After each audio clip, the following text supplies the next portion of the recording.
Good morning, I'm Eugene Potts.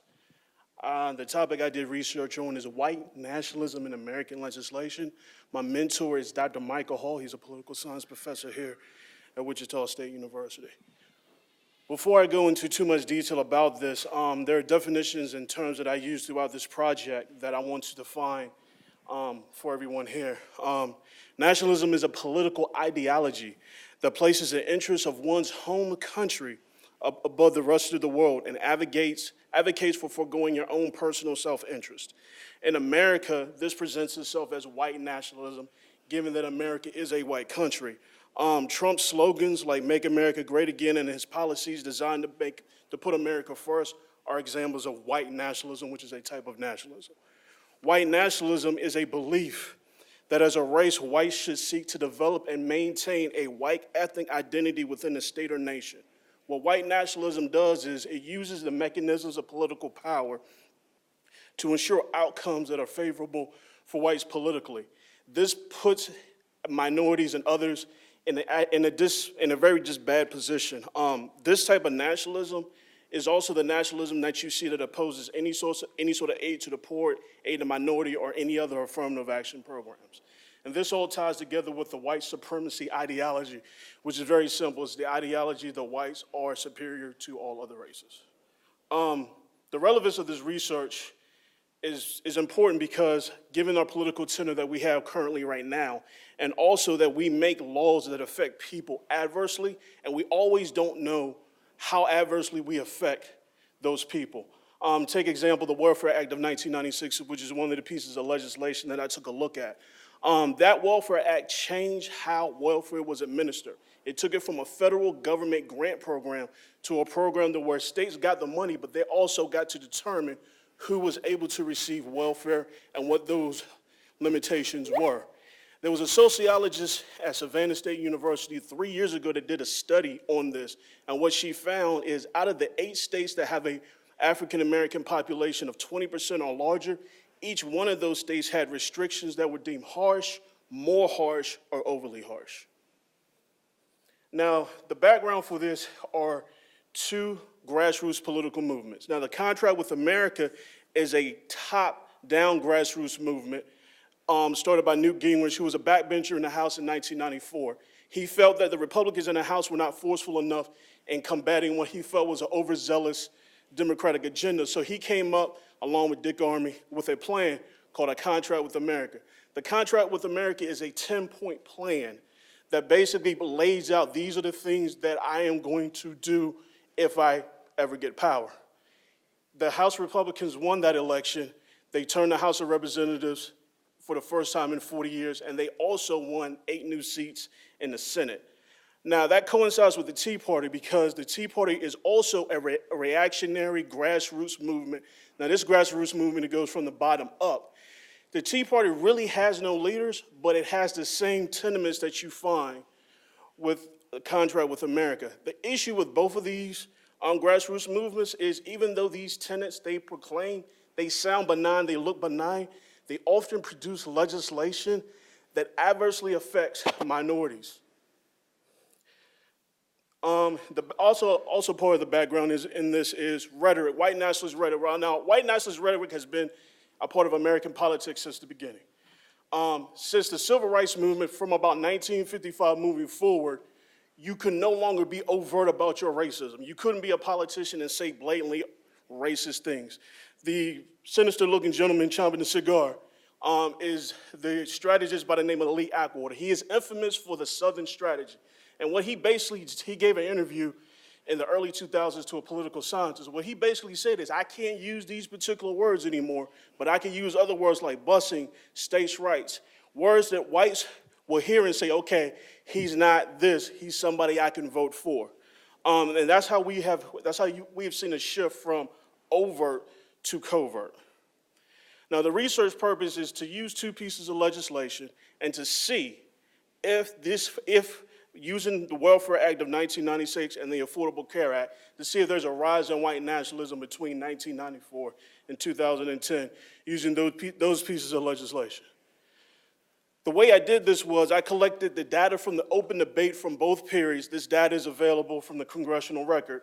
and I entered into NVivo. NVivo is a software that can give me a frequency chart. And I identified white nationalist words. There are words that there's other research that has been done from the Southern Poverty Law Centers and others, and they help me identify states' rights, law and order, minority, government spending, welfare state, and deficit as words that are commonly used in white nationalistic literature. This is the results. This is the actual frequency chart. I'm going to talk about this chart in moving. Pay attention to the length of the debate on both the Senate and the House side. For the Affordable Care Act, the length of debate was the longest open debate that the U.S. Senate ever had. The result, I had two terms that trended the way I had hypothesized. Government spending and deficit did trend the way I expected them to trend. The word welfare state was used 10 times more in the Welfare Act than the Affordable Care Act. Also, states' rights was used significantly more. Part of that could be because the Welfare Act changed how the federal government fundamentally did welfare, and the same thing with deficit. So those terms might not be as white nationalistic as I had hoped them to be. There are limitations in this methodology. I did an exact word match. So I didn't use phrases, I didn't use themes, I looked at exact words. In doing exact words, you'll see defraud and welfare queen. If you go back to the chart, there are certain terms that did not show up as often as I thought they would, but cheat did not show up at all, but defraud actually did. Welfare queen was a word that we decided not to use, but we ran it afterwards and found out we could have used welfare queen, and they actually showed up on both pieces of legislation. Going forward in future research with this, instead of looking at legislation beforehand, I can take a look at legislation and the effects that legislation has on a population. So instead of looking at how legislation affects particular groups of people, I can also look at themes. So instead of doing an exact word match, I could take a theme and enter that theme into NVivo and get a better result. Also, examining political campaigns and rhetoric like TV ads, radio spots, and such will give you a pretty good idea, or will give me a better idea of whether right nationalism is rising or falling, or how it is in America right now. I got 2 slides of references if you're that bored. Questions, comments, concerns?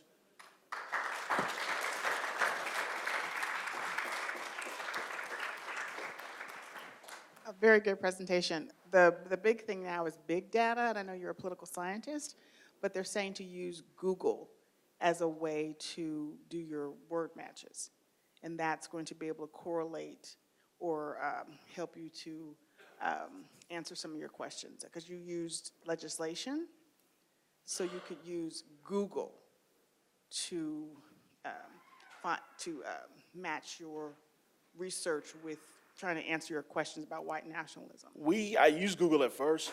NVivo was a better Well, that was a way to analyze your data. No, NVivo also does the same thing that Google Analytics Okay, well, does. I'm just saying, a lot of public health scientists are now using Google to do that, and they can map it onto like states. You can map it onto like health behavior, and so that's going to give you a little bit in terms of open science and data analytics.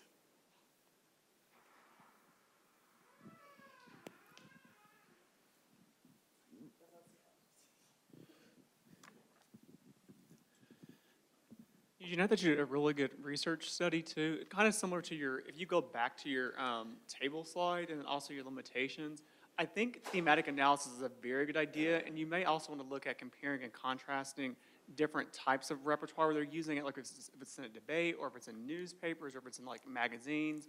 I think you can really, because like right now you're saying words are equating to white nationalism, but these words may not just be in line with white nationalism, so by comparing different venues might be very helpful as you go forward with this future research. But I think you have a very good pilot study to go forward with this. So excellent job.